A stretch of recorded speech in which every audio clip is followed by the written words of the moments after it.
Mais la Côte d'Ivoire aura besoin du soutien de la communauté internationale au sens large pour faire en sorte que des solutions durables soient identifiées pour tous les ex-combattants.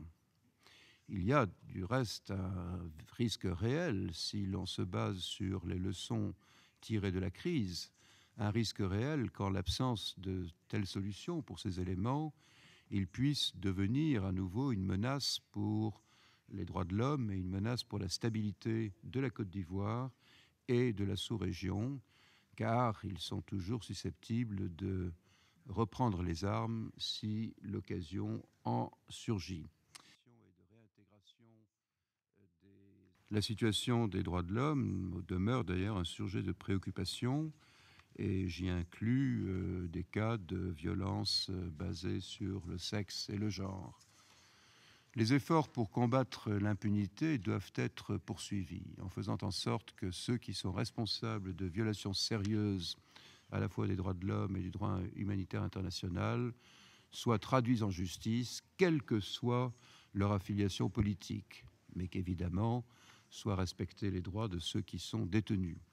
Une priorité clé pour le président. Les divisions politiques sont profondes et les réseaux associés à l'ancien régime, dont le but est de déstabiliser le gouvernement, subsistent.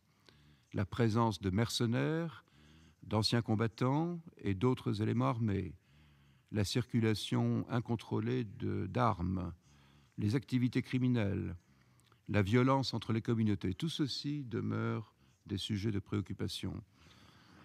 Et puis, n'oublions pas les autres menaces à la stabilité, qui incluent la piraterie dans le golfe de Guinée, le trafic de drogue, le crime organisé, et en n'excluant pas la possibilité de menaces terroristes.